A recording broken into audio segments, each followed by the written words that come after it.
Hello my dear students, अब स्वागत है आपका आज के इलेक्ट्रोस्टैटिक्स की नेक्स्ट क्लास में। आज हम लोग स्टार्ट करने वाले हैं एक बेहद इम्पॉर्टेंट कॉन्सेप्ट या फिर टॉपिक जिसको आप कूलाम के नियम के नाम से जानते हैं। कूलाम का नियम हर एक एग्ज़ाम में काफ़ी अच्छी तरीके से पूछा जाता है और बहुत सारे सवालों को समझने में ये आपकी मदद करने वाला है। यहीं से हमारी ओरिजिनल इलेक्ट्रोस्टैटिक्स की जर्नी जो है वो शुरुआत होती है। तो ये जो कूलाम का नियम है बेसिकली ये बताता है कि आखिर में जो दो बॉडीज़ है या फिर दो चार्जेस है, दो आवेश है, उनके बीच में जो इंटरैक्शन है दोनों का आपस में, वो किस तरीके से है।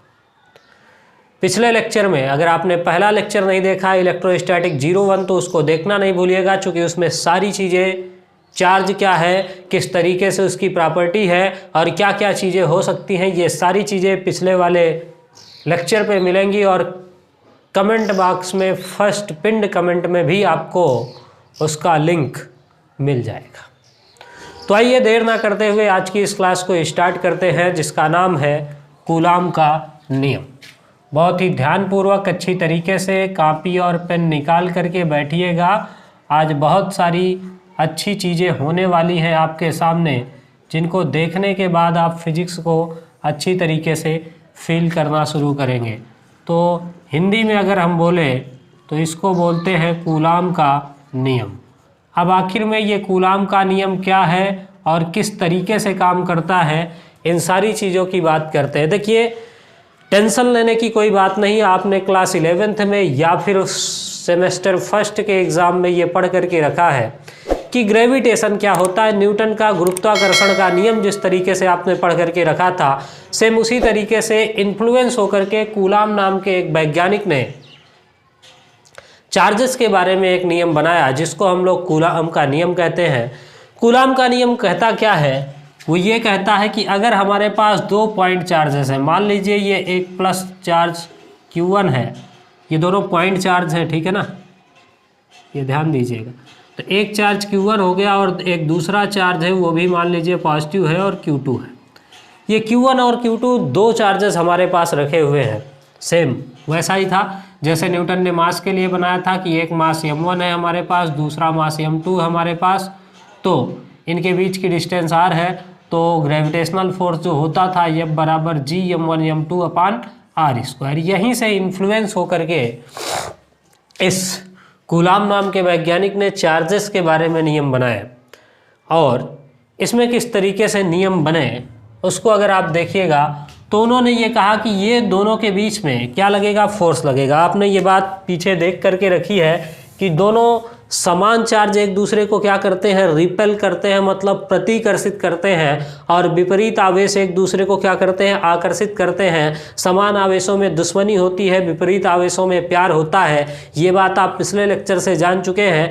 तो आखिर में वो कितने की दुश्मनी का लेवल जो है वो कितना है, कितने के फोर्स से वो एक दूसरे को रिपेल करते हैं या फिर अट्रैक्ट करते हैं, इसकी बात हम किसकी सहायता से जानते हैं, कूलाम के नियम के द्वारा। तो कहने का मतलब अगर ये इनके बीच की जो डिस्टेंस है ये कितनी है, r है, तो इनके बीच में फोर्स लगेगा और ये फोर्स, ये दोनों एक दूसरे को रिपेल करने वाले हैं। ये वाला चार्ज भी रिपेल करेगा इसको और इसको ये वाला चार्ज इधर की तरफ रिपेल करेगा। तो ये दोनों चार्जेस एक दूसरे को क्या कर रहे हैं, रिपेल कर रहे हैं, मतलब प्रतिकर्षित करेंगे। प्रतिकर्षित करते समय कितना बल लगेगा तो उसके बारे में कूलाम ने बताया। लेकिन अब सबसे पहले आप ये जान लीजिए कि आखिर में जो पॉइंट चार्ज है वो है क्या। मतलब जब दोनों आवेशों की तुलना में दूरी क्या है, बहुत अधिक हो जाए, दूरी क्या हो, दूरी की तुलना में जो आवेश हैं वो एकदम नगण्य हो जाएंगे, तो उनको हम क्या मान लेंगे, पॉइंट ऑब्जेक्ट। भाई यहाँ से हम सूरज को देखते हैं वो बहुत छोटा सा दिखता है, तो अपन ने पॉइंट ऑब्जेक्ट मान लिया, क्योंकि दूरी की तुलना में उनका आकार जो है वो बहुत कम है। तो सेम इसी तरीके से कोई भी चीज़ पॉइंट ऑब्जेक्ट हो सकती है। तो चार्जेस में क्या हुआ हमारे पास कि दो पॉइंट चार्जेस होंगे हमारे पास, मतलब उनके बीच की दूरी जो है वो अधिक होनी चाहिए। अगर ये काम है तो ये पॉइंट चार्जेस हैं। अब इन पॉइंट चार्जेस के बीच में लगने वाला आकर्षण या प्रतिकर्षण बल, दो तरीके का फोर्स हो सकता है। मैंने आपको बता करके रखा है कि समान आवेश होंगे तो वो प्रतिकर्षित करेंगे और विपरीत आवेश होंगे तो आकर्षित करेंगे। तो ये जो आकर्षण या प्रतिकर्षण का बल है, इसके बारे में कूलाम ने ये कहा कि किन्हीं भी दो स्थिर बिंदु आवेशों के मध्य, स्टेटमेंट लिखनी है, किन्हीं भी दो स्थिर बिंदु आवेशों के मध्य लगने वाला आकर्षण या प्रतिकर्षण बल दोनों आवेशों के परिमाणों के गुणनफल के अनुक्रमानुपाती और उनकी बीच की दूरी के वर्ग के व्युत्क्रमानुपाती होता है। तो कहने का मतलब ये है the force between two charges, two point charges, जो कि क्या है, रेस्ट पे है। तो the force between two point charges is directly proportional to multiplication of magnitude of these two point charge. मतलब जो इन दोनों के बीच में फोर्स लगेगा वो फोर्स डायरेक्टली प्रोपोर्शनल होगा इन दोनों आवेशों के गुणनफल के। संबंध जो है ना तो प्लस का है ना तो माइनस का है, कौन सा है, गुणनफल का है। तो दोनों आवेशों के बीच लगने वाला बल उनके आवेशों के परिमाण के गुणनफल के अनुक्रमानुपाती और बीच की दूरी के वर्ग के व्युत्क्रमानुपाती होता है, inversely proportional to R square. ये बात हो गई। इन दोनों समीकरणों को अगर हम देखें तो हम इन दोनों से एक समीकरण बना सकते हैं और that is F is directly proportional to Q1 Q2 divided by R square, है ना। और आप जानते हैं जब भी हम इस प्रोपोर्शनल को हटाएंगे तो कोई ना कोई कांस्टेंट आएगा और उसके लिए हमारे पास फिर हमने इसको लिखा कि F इज इक्वल टू के Q1 Q2 divided by R square. तो ये क्या हो गया, कूलाम के नियम के अनुसार लगने वाला दो पॉइंट चार्जेस के बीच में इंटरेक्शन जो होता है वो फोर्स हो गया हमारे पास। तो यहाँ तक की बात एकदम क्लियर कट समझ में आ गई है, कोई दिक्कत आपको नहीं होनी चाहिए। एक बार देख लेते हैं, चीज़ें क्लियर है फिर आगे चलेंगे। वेरी गुड, सारी चीज़ें बहुत अच्छी तरीके से दिखाई दे रहे हैं। तो ये अपने पास क्या हो गया, कूलाम का नियम। अब देखिएगा ये जो K है, ये इसकी वैल्यू जो होती है वो K बराबर हम कभी लिखते हैं 1/4 पाई एप्सिलॉन 0 और इसकी जो वैल्यू होती है 9 × 10⁹। अब देखिए K की वैल्यू चाहिए तो न्यूटन मीटर स्क्वायर पर coulomb square, newton metre square पर कूलाम स्क्वायर, ये बात हो जाएगी। तो 1/4 पाई एप्सिलॉन 0 का मान हो या फिर K का मान हो, वो किसके बराबर होगा, 9 × 10⁹ न्यूटन मीटर स्क्वायर पर कूलाम स्क्वायर के बराबर होगा। अब देखिएगा बेसिकली है क्या, ये एप्सिलॉन नॉट क्या है, तो this is permittivity of free space, यानी कि निर्वात की वैद्युतशीलता। आखिर में ये वैद्युतशीलता है क्या, इसकी बात डिटेल में हम अगले लेक्चर में करेंगे, लेकिन थोड़ा सा यहाँ पर मैं आपको संक्षिप्त या ब्रीफ आइडिया देना चाहूँगा। तो आप इसमें ये समझ लीजिए कि ये जो एप्सिलॉन नॉट है ये डिसाइड करता है, जो परमिटिविटी है किसी भी चीज़ की, ये तो निर्वात की है, तो परमिटिविटी यानी कि वैद्युतशीलता जो है वो डिसाइड करती है कि कोई चीज़ किस पर कितना फोर्स, इलेक्ट्रिक फोर्स या मैग्नेटिक फोर्स लगने देगी या फिर नहीं लगने देगी। फिर से ध्यान से सुनिएगा, सपोज करिए आपको किसी भी आदमी को चांटा मारना है और आपने आपके सामने जस्ट वो खड़ा है जिसको चांटा मारना है और बढ़िया आराम से बस एकदम शांत माहौल है, आपने चांटा मारा और कायदे से लगा। लेकिन आप दोनों को अगर पानी में डुबा दिया जाएगा और आप उतने ही बल से चांटा मारे हैं तो क्या उस आदमी को उतना ही तेज़ी से चांटा लगेगा?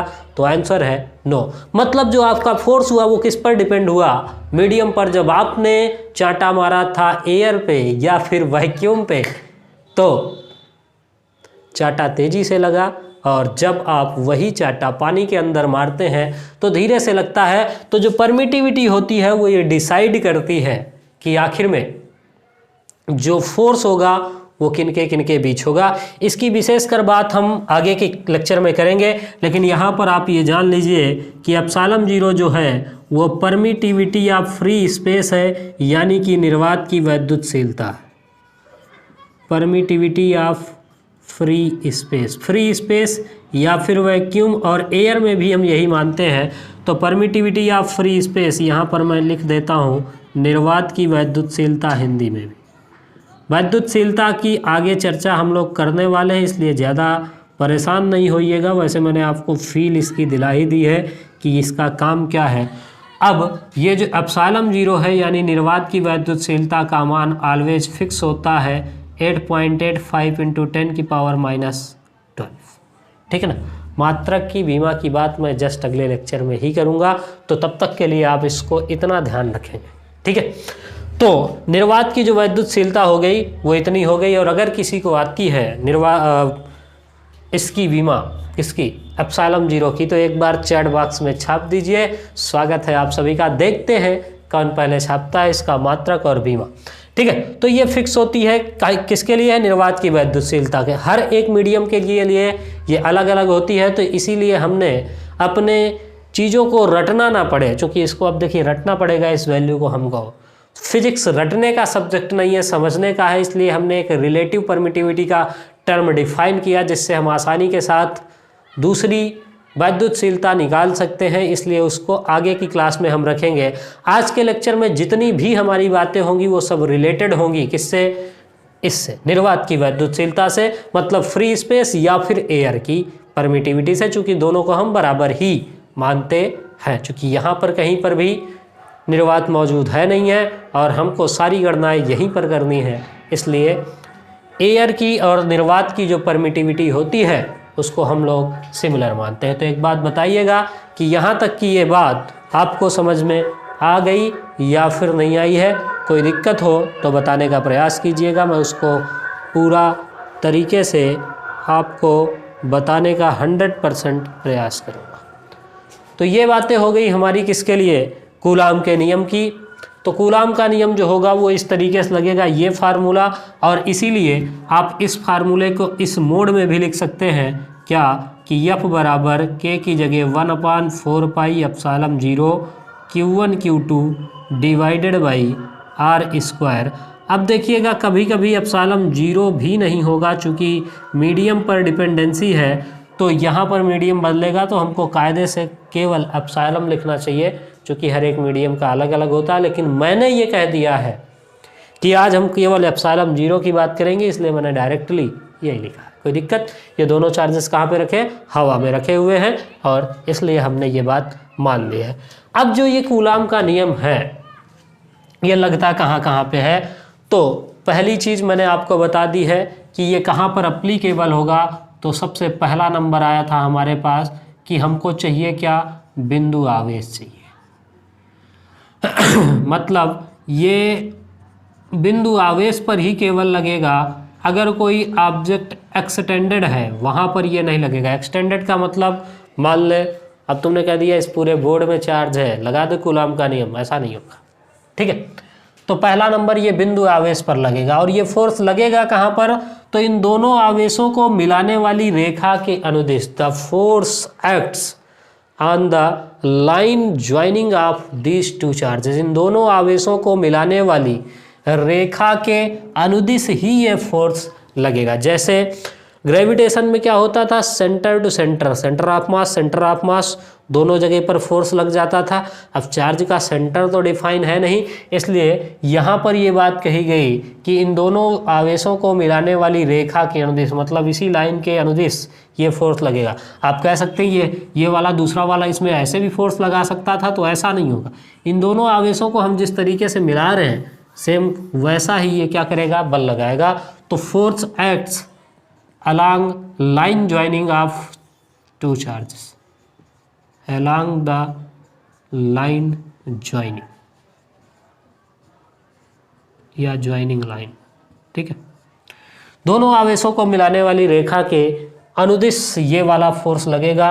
ये बात आपको ध्यान में रखनी है।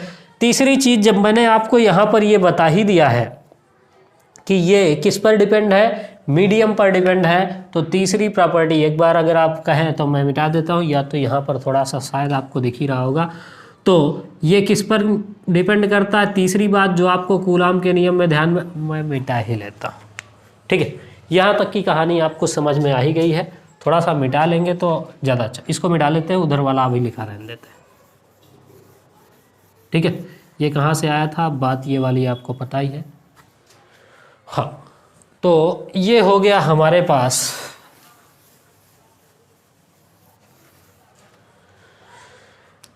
दो पॉइंट हो गए। तीसरा पॉइंट हो गया कि ये कहाँ पर डिपेंड करता है, मीडियम पर निर्भर करता है, डिपेंड्स ऑन मीडियम। ये सारे पॉइंट आपको ध्यान में रखने हैं क्योंकि इनकी ज़रूरत आपको पड़ने वाली है। ये कहाँ पर निर्भर करता है, तो माध्यम पर निर्भर करता है। माध्यम बदला तो फोर्स क्या होगा, बदल जाएगा। माध्यम बदला तो फोर्स बदल जाए। चौथी नंबर की जो बात है वो ये है कि इनके द्वारा ये एक तरीके की क्या है, कंजर्वेटिव फोर्स है। इनके द्वारा किया गया कार्य का मान पथ पर निर्भर नहीं करता है। तो ये क्या है, चौथा नंबर आपको इसके टर्म पे याद रखना है, वो ये है कि ये क्या है, एक तरीके की कंजर्वेटिव फोर्स है, मतलब संरक्षी बल है ना। संरक्षी बल क्या होता है, छापिएगा चैट बॉक्स में। पांचवें नंबर पे आप ये देखेंगे कि ये टू चार्जेस इंटरैक्शन फोर्स है, मतलब कोई तीसरा अगर आ जाए तो उन दोनों के बीच में कोई फर्क पड़ने वाला नहीं है। ये बात आपको ध्यान में रखनी है। ठीक है,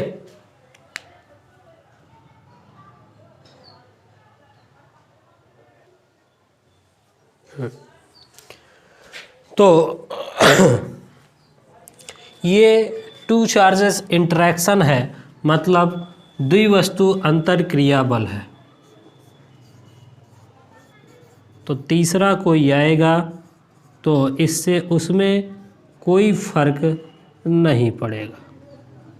तो ये 5 पॉइंट आपको कूलाम के नियम में ध्यान में रखने हैं। लड़के पढ़ते हैं तो वो सिर्फ ये पढ़ के छोड़ देते हैं कि F बराबर Q1 Q2 बटे R², जबकि आपको ऐसा नहीं करना। ये 4-5 चीज़ें जो भी मैंने आपको बताई हैं ये ध्यान होनी चाहिए। नियम कोई भी याद रख सकता है, लेकिन अगर हम चाहते हैं कि हमसे अच्छी तरीके से न्यूमेरिकल्स बने, हम अच्छी तरीके से चीज़ों को कर पाएँ, तो हमको ये पॉइंट्स भी साथ में याद होने चाहिए। फिजिक्स में कुछ याद नहीं करना होता है, लेकिन फिर भी आने चाहिए, मेरा कहने का मतलब ये है। और ये सारी चीज़ें आप यहीं से समझ भी सकते हैं। तो ये बात हो गई हमारी किसके लिए, कूलाम के नियम के अनुसार। ठीक है ना, परमिटिविटी या फ्री स्पेस हो गया, और ये कहानी हो गई। मिटाएंगे थोड़ा सा, यहाँ तक की बात बिल्कुल क्लियर है या फिर नहीं, एक बार बताइए तो मैं इसको मिटाता हूँ। देख लीजिए, आपको कोई समस्या नहीं होनी चाहिए। तो आगे चलते हैं। ठीक है, ये बात हो गई। अब इसके बाद देखिएगा, थोड़ा सा मैं आपको और इसमें फील दिलाता हूँ, और वो ये है कि इसका अगर हम ग्राफ ड्रा करें फोर्स का डिस्टेंस के साथ, तो किस तरीके से कहानी बनती है उसको भी देख लेते हैं यहीं पर। मान लीजिए इधर की तरफ हमने रखा फोर्स को, और इधर की तरफ हमने रखा डिस्टेंस को, यानी आर को, है ना। तो आप क्या देखेंगे कि ये ग्राफ कुछ इस तरीके से जाएगा। मतलब जैसे जैसे आप डिस्टेंस को बढ़ाते जाएंगे, ये बहुत तेज़ी के साथ घटता हुआ जाएगा। आप खुद ही देख लीजिए, क्योंकि यहाँ पर चार्ज जो ही आपने डिस्टेंस को बढ़ाया। मान लीजिए कभी कभी आपसे पूछा जाता है कि अगर आपने दूरी को 2 गुना कर दिया, जवाब दीजिएगा। डिस्टेंस को हमने क्या किया, डिस्टेंस डबल कर दिया, तो फोर्स कितना हो जाएगा। तो आप देखेंगे कि इसमें 4 से डिवाइड हो जाएगा। मान लीजिए पहले 1 थी डिस्टेंस, बाद में 2 हो गई, तो 4 टाइम्स क्या हो जाएगी, लेस हो जाएगा। तो इस तरीके से आपको एकदम चीज़ें कंफर्म क्लियर होनी चाहिए कि अगर हमने डिस्टेंस को 2 गुना किया तो फोर्स कितने गुना घट जाएगी, 4 गुना, है ना। तो ये इस तरीके का ग्राफ भी आपको मिल सकता है। तो ये क्या हो गया, कूलाम का नियम। इधर फोर्स बढ़ रही है और इधर की तरफ डिस्टेंस बढ़ रही है, ये बात आपको ध्यान रखनी है। तो ये कहानी हो गई हमारे पास किसकी, कूलाम के नियम की। अब अगर हम थोड़ा सा देखें देख लेते हैं आखिर में जो, चूंकि ये बिल्कुल सेम एज किसकी तरीके से हमको लगा, ग्रेविटेशनल फोर्स की तरीके से हमको लगा। और जब ये ग्रेविटेशनल फोर्स की तरीके से हमको लगा तो हमको इसमें ये देखना है कि आखिर में ग्रेविटेशनल फोर्स के साथ इस इलेक्ट्रिकल फोर्स की क्या समानताएं हैं और क्या असमानताएं हैं। फिर इसके बाद बेहद इंपॉर्टेंट टॉपिक जो कि बोर्ड का फेवरेट क्वेश्चन है, सेमेस्टर का फेवरेट क्वेश्चन है, vector form of Coulomb's law, उसकी भी बात करेंगे। तो यहाँ तक की चीज़ें क्लियर है, एक बार बताइएगा, मैं देख लेता हूँ कमेंट और फिर आगे चलेंगे। ठीक, कोई दिक्कत की बात है नहीं, आइए आगे देखते हैं।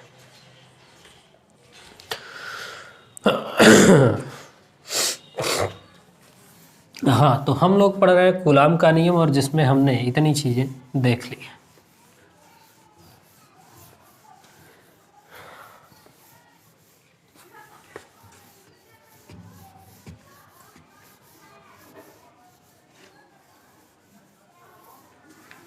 अब आइए आगे बढ़ते हैं और देखते हैं कि आखिर में जो कूलॉम का नियम है उसमें और ग्रेविटेशनल फोर्स जो है उसमें क्या क्या समानताएं और असमानताएं हैं। ठीक है ना। तो यहाँ पर लिखते हैं कंपैरिजन बिटवीन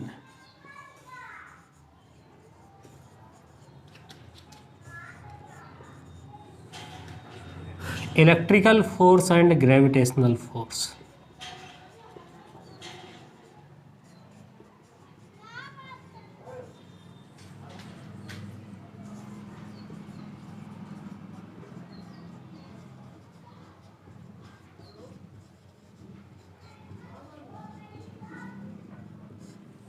ठीक है, तो हिंदी में अगर लिखें तो गुरुत्वाकर्षण बल व वैद्युत बल में तुलना।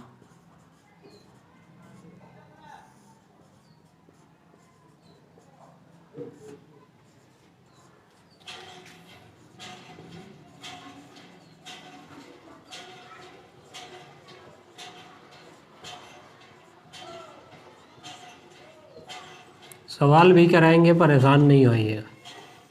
ठीक है, बस एक बार कॉन्सेप्ट क्लैरिटी मिल जाए। बस यहाँ पर दो ही चीज़ें आपको मिलेंगी, most important concept and most important problems. दोनों चीज़ें बहुत ही यूनिक होने वाली है।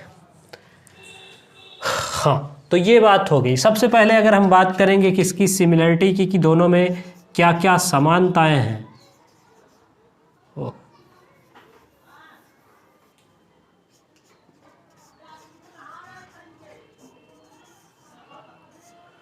समानताएं जो हैं वो क्या क्या हैं, पहले इसकी बात करते हैं।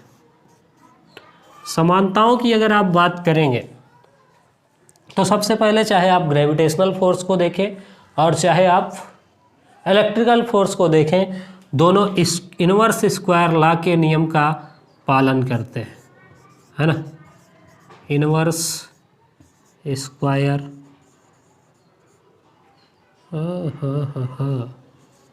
लॉ मतलब व्युत्क्रम वर्ग का नियम का पालन करते हैं। इसमें भी 1/r² और उसमें भी 1/r²।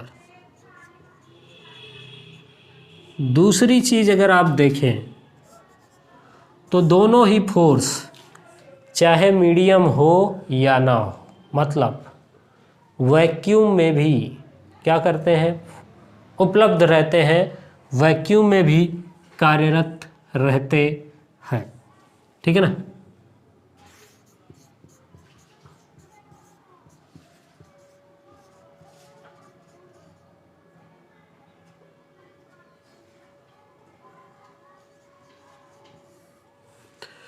तो निर्वात में भी क्रियाशील रहते हैं दोनों ही बल।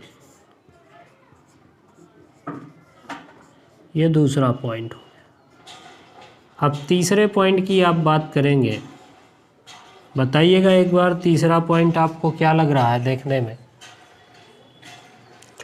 तो कि मैंने आपसे कहा था कि दोनों ही बल क्या है, कंजर्वेटिव फोर्स है, ना तो उसके द्वारा किया गया कार्य का मान पथ पर डिपेंड है और ना ही इसके द्वारा किया गया कार्य का मान पथ पर डिपेंड है। तो दोनों क्या है हमारे पास, कंजर्वेटिव फोर्स।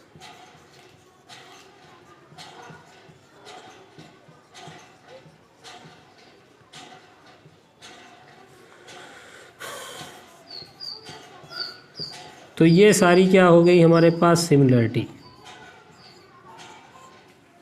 ठीक है, यहाँ तक की बात समझ में आई है या फिर नहीं आई है, बताइएगा।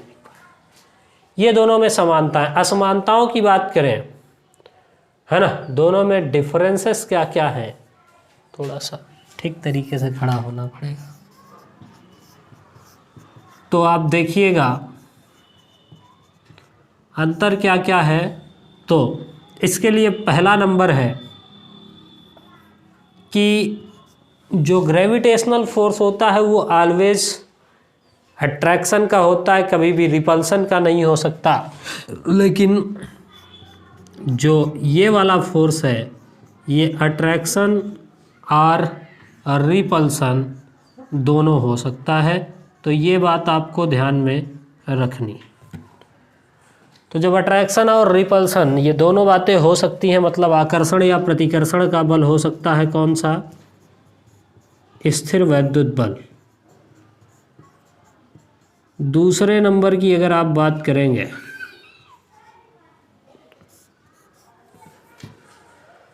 तो जो इलेक्ट्रिकल फोर्स है वो मीडियम पर डिपेंड करता है, जबकि ग्रेविटेशनल फोर्स मीडियम पर डिपेंड नहीं है।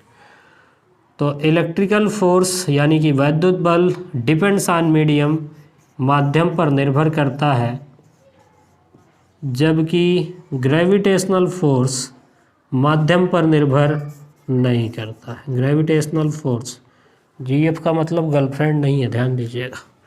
ठीक है, और does not depends on medium. हाँ, कहानी बहुत जल्दी बनती है। तो इलेक्ट्रिकल फोर्स यानी कि वैद्युत बल डिपेंड करता है किस पर, मीडियम पर, जबकि gravitational force does not depends on medium, medium पर निर्भर नहीं करता है। तीसरी बात जो आपको ध्यान में रखनी है वो ये है कि अगर हम इलेक्ट्रिकल फोर्स की बात करेंगे तो वो ग्रेविटेशनल फोर्स की तुलना में बहुत अधिक होता है, शक्तिशाली। रीजन क्या है, आप देखिएगा कि ये कहानी जो हमारे पास है इसमें हमारे पास आता है कि F बराबर 1/4 पाई एप्सिलॉन 0, जिसकी वैल्यू है 9 × 10⁹। वहीं पर जहाँ पर G की वैल्यू जो है कांस्टेंट उसमें आता है ये, यहाँ पर मैंने किया 1/4 पाई एप्सिलॉन 0 जो कांस्टेंट। G की वैल्यू जो है 6.67 × 10⁻11। आप देखिए इसमें माइनस में वैल्यू है और इसमें प्लस में है, तो ये बहुत ज़्यादा है। ग्रेविटेशनल फोर्स भी मैं इस बोर्ड पे मार्कर से लिख रहा हूँ तो ग्रेविटेशनल फोर्स लग रहा है। अगर ग्रेविटेशनल फोर्स मजबूत होता तो ये सारी चीज़ें अपने आप मिट जानी चाहिए, लिख नहीं जाना चाहिए था। लेकिन यहाँ पर रगड़ने के कारण कौन सा फोर्स आया, इलेक्ट्रिकल फोर्स। अब चूँकि वो ग्रेविटेशनल फोर्स से ज़्यादा है इसलिए चीज़ें चाहे आप चाक से लिखें या फिर आप मार्कर से लिखें, दोनों तरीक़ों में लिखी रह जाती हैं, मिटती नहीं है। तो ये बात आपको ध्यान में रखनी है। ठीक है, तो यहाँ तक की कहानी क्लियर है या फिर नहीं है, एक बार बताइएगा। अब आगे चलेंगे। तो ये हमारे पास सिमिलरिटी और डिसिमिलरिटीज या फिर डिफरेंसेस हो गए किसके किसके बीच में, ग्रेविटेशनल फोर्स और इलेक्ट्रिकल फोर्स के बीच में। एक सवाल देते हैं आपको, करके बताइएगा, देखते हैं किसका आंसर सबसे पहले आता है। और सवाल ये है मेरा कि दो आवेश एक दूसरे से 1 मीटर की दूरी पर रखे गए। फिर से सुनिएगा, 2 charges placed at the distance of 1 metre, then what is the minimum force between these 2 charges. मतलब दो आवेश हैं जो एक दूसरे से 1 मीटर की दूरी पर रखे गए हैं, उन दोनों आवेशों के बीच लगने वाला न्यूनतम बल क्या हो सकता है। एक आवेश ये है Q, दूसरा आवेश ये है Q। इन दोनों आवेशों पर बीच की जो दूरी मैंने आपसे कही वो है आपके पास कितनी, 1 मीटर। इनके बीच में न्यूनतम फोर्स क्या हो सकती है? तो सोचिए, आपसे कहा गया था जो मिनिमम पॉसिबल चार्ज है, मतलब न्यूनतम संभावित आवेश है, वो कितना हो सकता है, ये बात आपको बताई गई थी। मिनिमम पॉसिबल चार्ज सबसे छोटा जो एग्जिस्ट करता है, पहले लेक्चर में मैंने बताई है, वो है इलेक्ट्रॉन, है ना। तो फोर्स का फार्मूला हमारे पास था F बराबर के Q1 Q2 divided by R square by Coulomb's law. अब K की वैल्यू के ही अभी रखते हैं, Q1 और Q2 मिनिमम फोर्स चाहिए तो मिनिमम चार्ज ही होगा। मिनिमम चार्ज हमारे पास E इंटू ई, मतलब एक इलेक्ट्रॉन गुणते दूसरा इलेक्ट्रॉन, डिवाइडेड बाई जो डिस्टेंस है वो 1 मीटर है, यानी 1 का स्क्वायर हो गया। अब अगर हम देखें तो ये आ जाएगा के ई स्क्वायर, और जब ये के ई स्क्वायर आया तो कहने का मतलब अब आप ये भी कर सकते हैं कि 9 इंटू 10 की पावर 9 इंटू ई स्क्वायर की वैल्यू ये एयर पे प्लेस किए गए हैं, ठीक है, 1.6 इंटू 10 की पावर माइनस 19, और इसका क्या कर देंगे, स्क्वायर कर देंगे। कभी कभी ये सवाल आपसे एमसीक्यू में पूछा जाएगा जिसका जवाब सिर्फ इतना ही हो, ठीक है। तो ये कहानी है, इस तरीके से आपको इनको करना है। अब एक बेहद इंपॉर्टेंट टॉपिक डिस्कस करते हैं, दैट इज कूलाम नियम का सदिश रूप। पेपर में छपने वाला सवाल है, उसको देख लेते हैं, फिर आगे की कहानी बनाते हैं।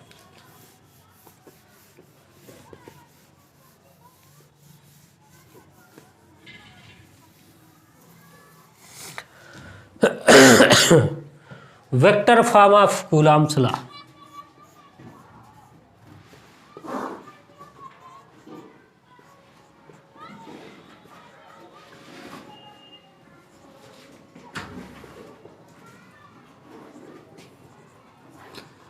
कूलाम नियम का सदिश रूप का मतलब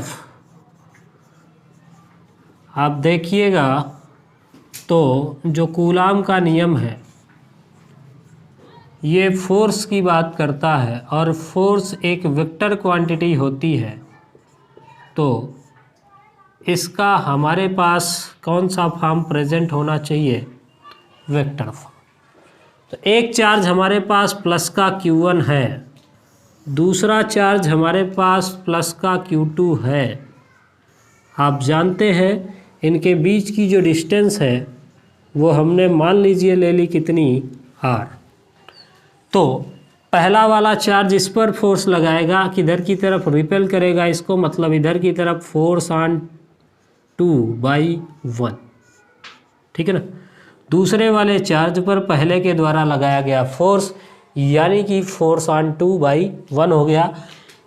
ये वाला चार्ज इस पर इधर की तरफ फोर्स लगाएगा, रिपेल करेगा, तो ये क्या हो जाएगा, फोर्स ऑन 1/2। ये दो तरीके हो गए। अब एक फोर्स इधर की तरफ लग रही, एक फोर्स इधर की तरफ लग रही है, और जब इस तरीके से होता है तो हमारे पास फार्मूला है कि F बराबर के Q1 Q2 by R square, ये फार्मूला है। लेकिन अब हमको तो चाहिए वेक्टर फॉर्म, तो वेक्टर फॉर्म के लिए क्या करते हैं, तो वेक्टर फॉर्म के लिए जो कहानी होती है हमारे पास वो ये है कि देखिए हमारे पास दो स्थितियाँ। पहली बार हम आ रहे हैं फोर्स ऑन 1/2 के लिए, किधर से किधर, इधर से फोर्स लग रही है इधर की ओर, मतलब इनिशियल पोजीशन हमारी 2 है और फाइनल पोजीशन हमारी 1 है, तो R12, ठीक है ना, देख लीजिएगा, R टूवर्ड्स 1 फ्रॉम 2, ये हो गया हमारे पास R12, ठीक, इसका यूनिट, या तो ऐसा लिख लेते हैं, या तो आप अगर कम समझ में आई ये कहानी तो हम 2 से 1 की ओर आ रहे हैं, डिस्प्लेसमेंट वेक्टर लिखेंगे, तो final position minus initial position, यानी कि कहाँ से कहाँ आ रहे हैं, 1 से 2, तो R1 minus R2। Initial position हमारी 2 है और फाइनल पोजीशन हमारी 1 है, तो R12। देखिए यहाँ पर इस तरीके से मिलाया गया। अलग अलग किताबों में अलग अलग चीज़ें हैं, क्या सही है क्या गलत है, अभी हम इतने बड़े विद्वान नहीं हुए हैं, तो हमने सिर्फ अपने समझने के लिए ये कहानी बनाई है कि हम जा रहे हैं 2 से 1 की ओर और डिस्प्लेसमेंट वेक्टर चाहिए, तो final position minus initial position किया और 1 2, तो 1 2 लिख दिया। फोर्स ऑन 1 2 भी है, तो हमारे पास बहुत सारी सिमिलरिटीज़ यहाँ पर मिल जाएंगी, इसलिए ये कहानी हमने लिखी है कि इसको हम मानेंगे R12। तो अब अगर हम इसको लिखें कि फोर्स ऑन 1/2 पहले आवेश पर दूसरे के द्वारा लगाया गया बल, यानी कि ये वाला, ये हो जाएगा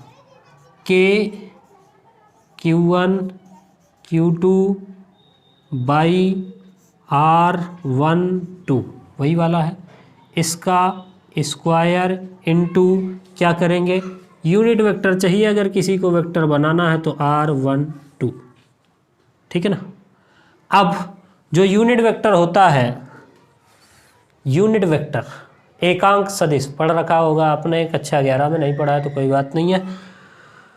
हाँ, अब यूनिट वेक्टर का मतलब होता है, यानी कि जैसे किसी भी चीज़ का यूनिट वेक्टर है तो एक ऐप इसका यूनिट वेक्टर लिखना है तो वेक्टर ए और बटे मॉड ए, ये हो जाता है यूनिट वेक्टर। यूनिट वेक्टर को हटाएंगे अगर हम रिप्लेस करते हैं तो फोर्स ऑन 1/2 ये बराबर हो गया Q1 Q2 R12 इसके मॉड का स्क्वायर इनटू यहाँ पर R12 डिवाइडेड बाई मॉड ए, मतलब R12, है ना, ये हो गया।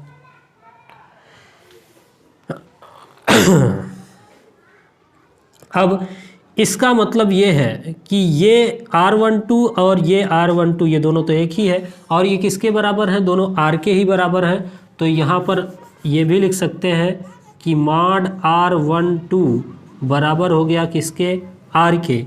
तो हम ये भी लिख सकते हैं कि Q1 Q2 divided by R12 का cube into R12 vector. This is formula of force on 1/2। ये हो गया फोर्स ऑन 1/2 के लिए।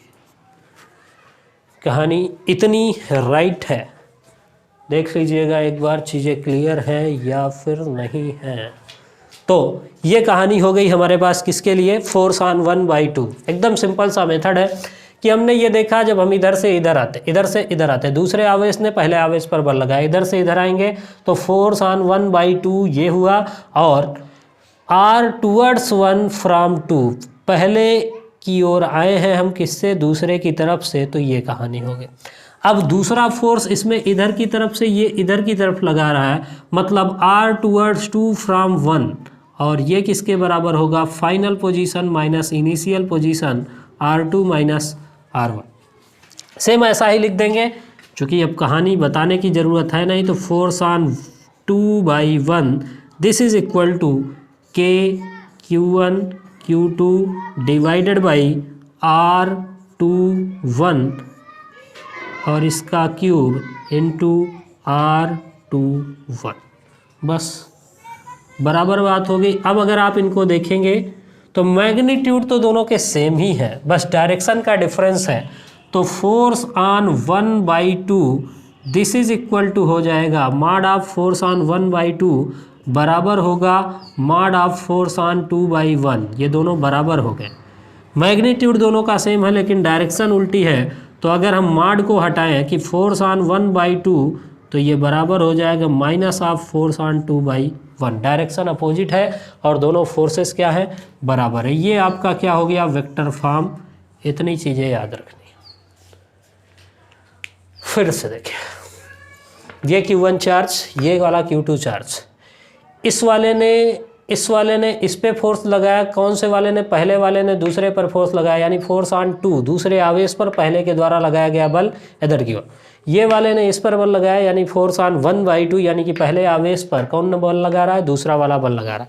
लेकिन एक फोर्स जो है वो इधर से इधर की तरफ लग रही है, दूसरी फोर्स जो है वो इधर से इधर की तरफ लग रही है, इसलिए जो डिस्टेंस है यहाँ पर ये r टूवर्ड्स 1 फ्रॉम 2, दूसरे आवेश से पहले आवेश के बीच की दूरी, यानी कि r12 है ना। फाइनल माइनस इनिशियल पोजीशन लिया है, इसी तरीके से फाइनल माइनस इनिशियल इसमें लिया है और ये कहानी आपकी हो जाएगी। ये कहाँ से आया था, तो यूनिट वेक्टर आपको ध्यान में रखना है कि कोई भी चीज़ का यूनिट वेक्टर है तो वेक्टर ए कैप बराबर वेक्टर ए अपान मॉड ए, यानी कि कोई भी जो वेक्टर होता है वो उसके मैग्नीट्यूड और यूनिट वेक्टर का गुणनफल होता है।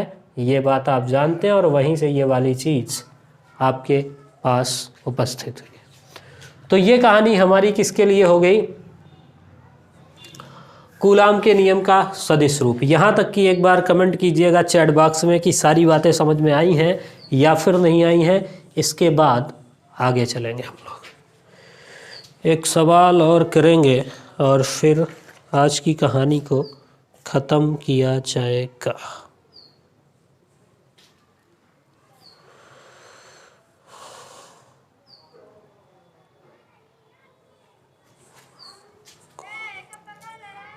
चलो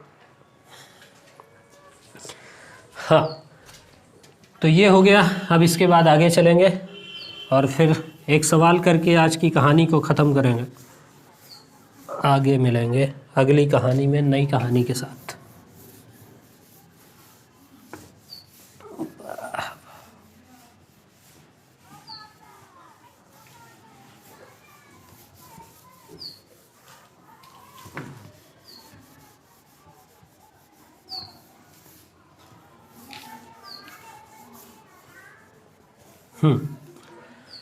देखिएगा, सवाल है आपके पास कि एक अल्फा कण और एक प्रोटॉन के बीच, लिख ही देते हैं।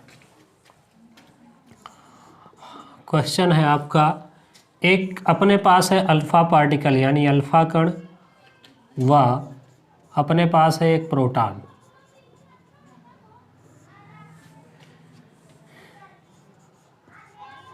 के बीच जो है कह रहा है कितनी दूरी हो,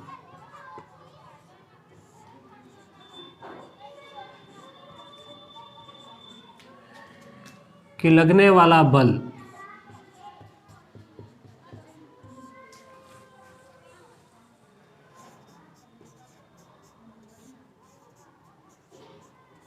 ठीक है।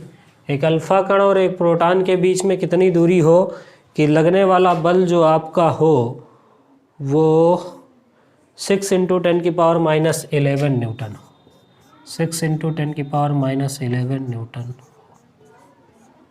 ठीक है,